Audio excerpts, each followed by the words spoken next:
that's, one is probably unacceptable. We gotta do better. We've talked about it as a group. We can't shoot 50% if we wanna win. So we'll talk about it tomorrow, and we'll get better, and we'll have an opportunity on Wednesday. I know you guys spent a lot of time on the defensive end, a lot of energy. Could that factor into it a little bit, especially there late in the game? It's basketball, so I don't know if that's really a question. When you look at, it's just part of the game. You gotta be able to step up and make free throws. They were 23 out of 24, and we weren't even close. So it's a part of the game. We just have to be better in that area. Why do you think the offense started to stagnate, especially the third quarter? You guys scored 15 points. Yeah, give Oklahoma City credit. I don't know if it was that it came to a halt. We turned the ball over. We have to be better with the ball. And so also we missed some shots that we made there in the first half, but give Oklahoma City credit. They were good in the third quarter. Coach, is there anything specific you're seeing with Luka and Kyrie and their, scoring struggles, or is it just one of those series where the Thunder are just locking in and playing great defense? Yeah, I think we didn't think this was going to be easy. I don't think they thought it was going to be easy. And so it's a game of runs. They made a run there late in the fourth, but we had an opportunity to tie it. We didn't capitalize on it. But when you look at the scores on both sides, the percentages aren't always going to be great, but they try to find a way to win. And I think Kai's doing a great job of leading on the defensive end, and he's taking his opportunities on the offensive end. He just didn't knock him down tonight. And then speaking of the stars, Shea on the other side, great game. He's had a great series. What are your thoughts on his performance overall in the series so far? Yeah, he's been great, just like you said. Is there anything in particular, Jason, you guys can do to slow Shea down? Yeah, I mean, he took almost 30 shots tonight.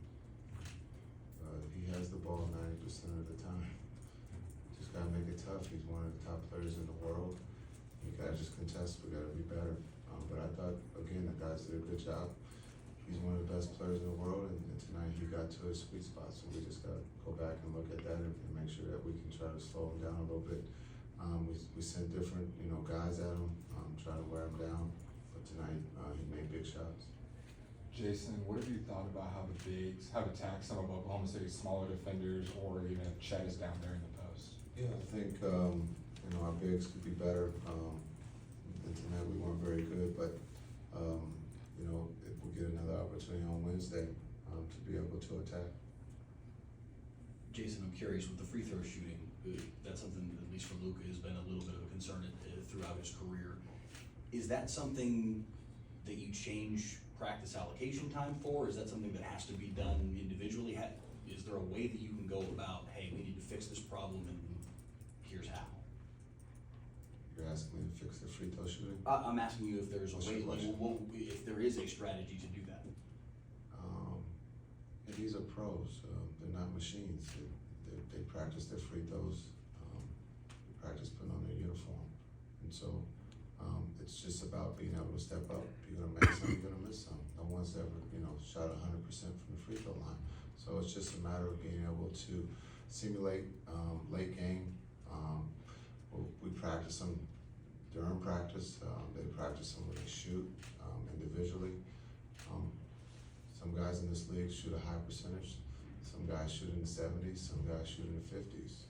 And that's just the nature of their makeup. And so you just gotta hope that they make them at the right time if they're not shooting a high percentage. But again, these guys practice shooting free throws. They practice their threes. They practice, everything, and that's what makes them great. Just one series ago, you guys were up 2-1, lost at home, but then you rebounded and won in LA. I assume that gives you confidence, but I also wonder on the converse side, just the way you guys lost this game, the ability to overcome that, losing in that manner. What gives you confidence to be able to do that? Well, this is a great group. This is a tight-knit group, and we've always bounced back. And so we just got to focus on Wednesday. We'll come in tomorrow. We'll watch film. We'll talk about what we have to do to get better. But we've been in this situation before, so we can learn from the past. This is the number one team in the Western Conference. It's 2-2. So we get to keep playing, and we get to play on Wednesday. Coach, going off that 2-2, still a disappointing loss. I'm sure some of the young guys, they might not look at it as 2-2. They might see it as a disappointing loss, frustration.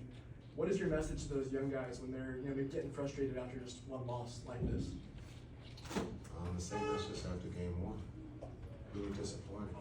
We didn't play well tonight, and so it's 2-2, first team to 4. We get a chance to play on Wednesday, and so we'll see what happens.